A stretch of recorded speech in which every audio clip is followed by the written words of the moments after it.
Irmãos e irmãs, que a graça e a paz do nosso Senhor e Salvador Jesus Cristo esteja com todos. Amém?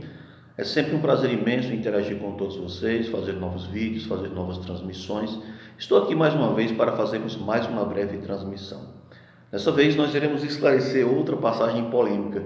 E coloque polêmica nisso, porque essa passagem tem sido discutida até mesmo em meio acadêmico, certo? Mas nós iremos aqui fazer uma análise breve.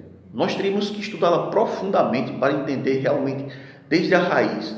Mas aí, como faço sempre meus vídeos breves, né, até mesmo para ser melhor compreendido e assistido pelas pessoas, então eu procuro aqui explicar de uma maneira resumida, certo? Então vamos lá. Então muitos pegam Gênesis capítulo 6, do versículo 1 ao 2, para se referir que os filhos de Deus aqui mencionados são os anjos, certo? São anjos que se uniram com filhos dos homens, né? Então vamos lá. Em Gênesis capítulo 6, do versículo 1 ao 2, diz: E aconteceu que, como os homens começaram a multiplicar-se sobre a face da terra, lhe nasceram filhas.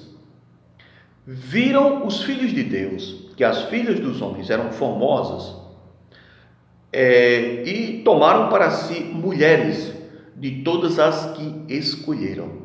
Então, muitos baseados nessa passagem aqui interpretam que esses filhos de Deus que se uniram a essas mulheres eram anjos. Porém, nós temos que entender aqui, né? Precisamos entender o contexto de cada passagem.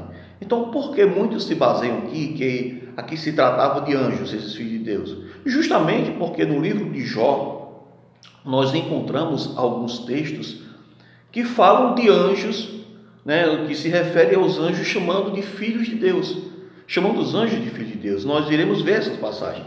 Vamos lá. Jó,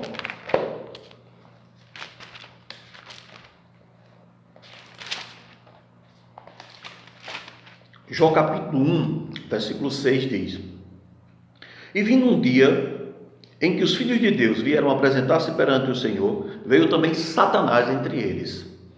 Então veja, Jó 1, 6. E Jó capítulo 2, versículo 1 diz: E vindo outro dia em que os filhos de Deus vieram apresentar-se perante o Senhor, veio também Satanás entre eles apresentar-se perante o Senhor. Em Jó capítulo 2, certo? Jó capítulo 2, versículo 1. Agora vamos para Jó 30, Jó 37, versículo 7, que diz: E quando as estrelas da alva juntas alegremente cantavam, e todos os filhos de Deus rejubilavam, fazendo aqui uma menção aos anjos. Então, baseado nessas passagens, muitos interpretam que esses filhos de Deus que se uniram com as filhas dos homens, aqui em Gênesis 6, são anjos. Porém, amados irmãos e irmãs, nós não podemos fazer interpretações equivocadas, ou seja, tirando do seu contexto, porque o contexto de Gênesis aqui é um, e o contexto de Jó é outro, completamente diferente. Então, os filhos de Deus mencionados aqui em Gênesis 6 é justamente a linhagem justa de Sete, da qual nasceria o Redentor, o Salvador. Amém? A linhagem justa de Sete, ou seja, que se uniu com as filhas dos homens, a linhagem ímpia de Caim. Amém? Então, para que todos possam entender aqui, isso vai se harmonizar com o que Jesus diz, que na ressurreição não casam, nem dão-se em casamento, mas serão como os anjos no céu.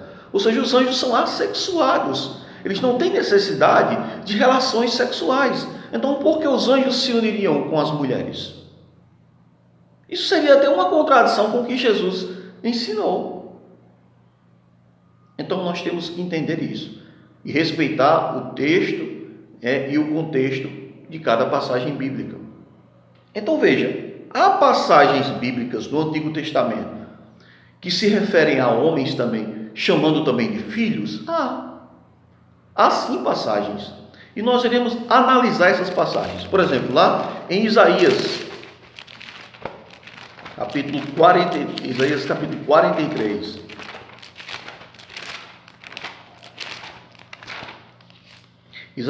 43, versículo 6, diz: direi ao norte, dá, e ao sul, não retenhas.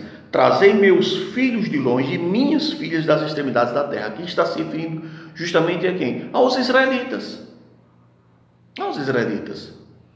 Amém? Ou seja, chamando de filhos e de filhas. Então a referência aqui, né, ao povo de Deus, chamando de filhos, né, e de filhas. Então nós vemos que nem sempre no Antigo Testamento apenas os anjos são chamados de filhos de Deus. Ou são chamados de filhos. Certo? Para que todos possam entender aqui. Então veja, meus amados. Então muitos querem encontrar contradição nessas passagens. Mas não há contradição aqui. O que há é equívoco de interpretação. E Deus não tem culpa disso. Deus não tem culpa da incoerência dos homens. Porém, essas passagens nós sabemos que são dificultosas. Elas só podem ser analisadas através de um estudo profundo. Então as pessoas que não estudam profundamente acabam fazendo interpretações aí equivocadas, interpretações ao seu bel prazer, como supõe que seja, né? E interpretam aí de toda maneira. Mas nós temos que entender que o verdadeiro intérprete da Escritura deve dizer o que a Escritura realmente diz, e não supor que ela diga o que ela não diz. Então, mais uma passagem esclarecida aqui, que Deus possa abençoar a todos os irmãos e irmãs, e que todos possam crescer cada vez mais na graça e no conhecimento de nosso Senhor e Salvador Jesus Cristo. Que Deus os abençoe ricamente em Cristo Jesus, nosso Salvador.